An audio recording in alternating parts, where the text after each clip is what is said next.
नमस्कार, मैं हूं आपके साथ शिखा चौहान। वक्फ बोर्ड बिल के मामले ने राजनेताओं की टेंशन बढ़ा दी है।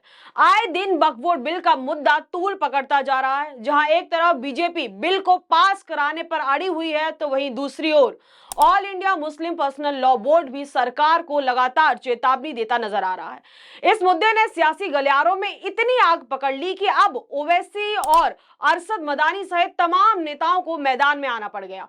क्या कुछ कहा है इन्होंने, वो आपको आगे बताएंगे, लेकिन उससे पहले इस मामले में नई अपडेट सुनिए जरा। कर्नाटक में सरकार के बिल के खिलाफ एक प्रस्ताव पारित कर पास कर दिया गया है। इस प्रस्ताव में साफ साफ वक्फ बोर्ड बिल को कर्नाटक में लागू न किए जाने की बात कही गई है और इसी दौरान विधानसभा में विपक्ष ने जमकर हंगामा किया। कर्नाटक विधानसभा ने बुधवार को वक्फ संशोधन विधेयक के खिलाफ एक प्रस्ताव पारित किया है। यह प्रस्ताव राज्य के कानून मंत्री एच.के. पाटिल ने पेश किया है। वक्फ संशोधन विधेयक इस बोर्ड की संपत्ति के प्रशासन से संबंधित प्रावधानों में संशोधन करना चाहता है।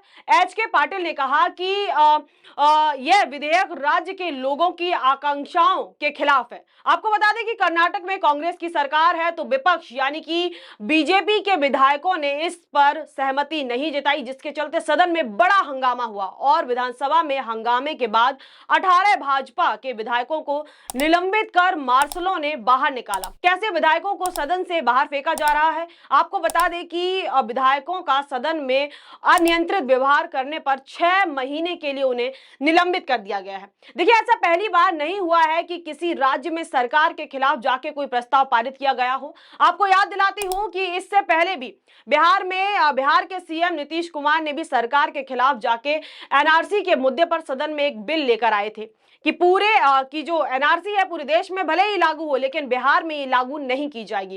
कयास तो ये भी लगाए जा रहे हैं कि आने वाले समय में नीतीश कुमार भी हो सकता है कि वक्फ बोर्ड के मामले में कोई भी बड़ा फैसला ले सकते हैं, क्योंकि बिहार में नीतीश कुमार का एक बहुत ही बड़ा वोट बैंक जो है मुस्लिम समाज भी है, मुस्लिम समुदाय भी है और इससे पहले भी नीतीश कुमार कई बड़े फैसले मुसलमानों के हित में लेते नजर आए हैं और उनके पक्ष में लेते दिखे हैं।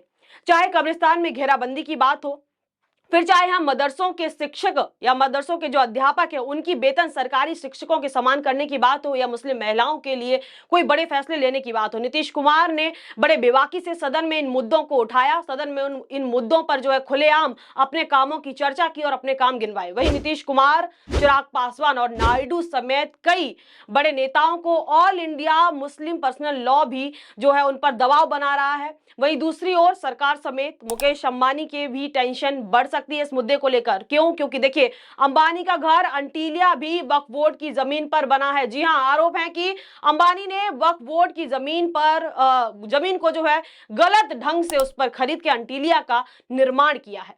और अगर हम बीजेपी की बात करें तो खास तौर पर 2014 और 19 की बात करें तो सरकार चुटकियों में हर बिल को सदन में लाकर जो है पास करा लेती थी, क्योंकि उस वक्त सरकार पूर्ण बहुमत से सत्ता में थी और लीडर ऑफ अपोजिशन भी कोई नहीं था और उसी के चलते किसान बिल भी सरकार ने चुटकियों में सदन में पास कराने का काम किया था। लेकिन अब 24 आते आते हालात पूरी तरीके से बदल गए हैं। सरकार बैसाखियों पर है।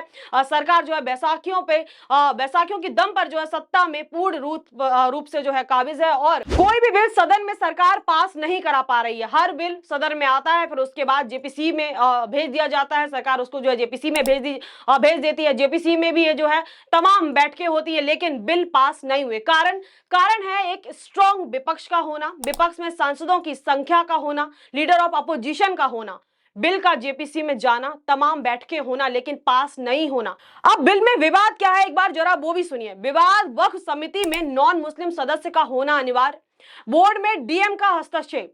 वहीं all India Muslim personal law का कहना है कि सरकार हमारी संपत्ति को जो है संपत्ति और हमारे बोर्ड में घुसकर हमारी संपत्ति को हड़पना चाहती है और हड़प के देखिए जो देश के बड़े बड़े पूंजीपति है उनको बेचना चाहती है।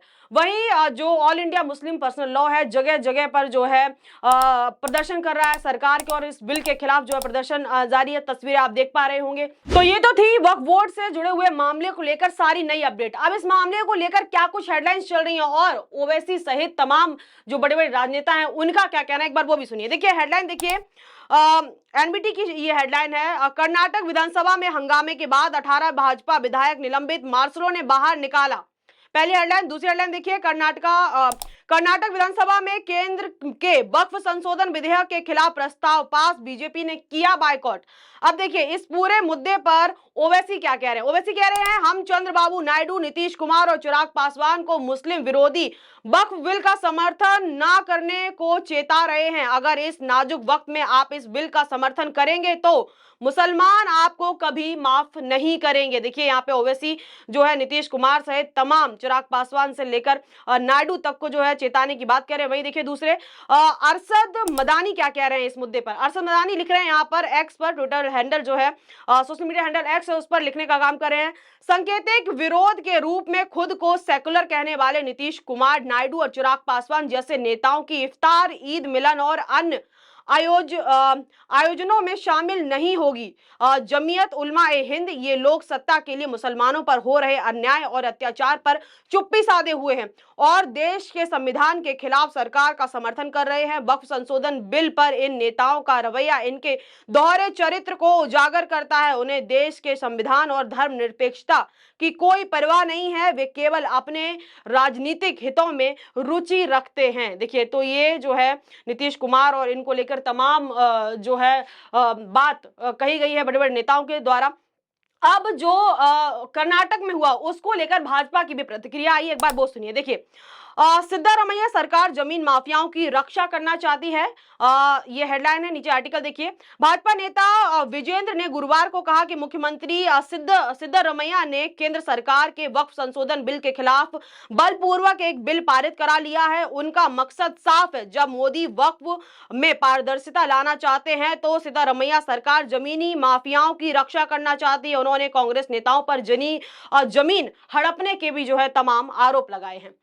तो ये तो थी वो तमाम बातें, हेडलाइन और लोगों की, राजनेताओं की प्रतिक्रिया इस पूरे मुद्दे को लेकर। लेकिन आपकी क्या राय इस पूरे मुद्दे को लेकर हमें कमेंट सेक्शन बताना ना भूले। तब तक के लिए मुझे दी इजाजत, बहुत बहुत धन्यवाद।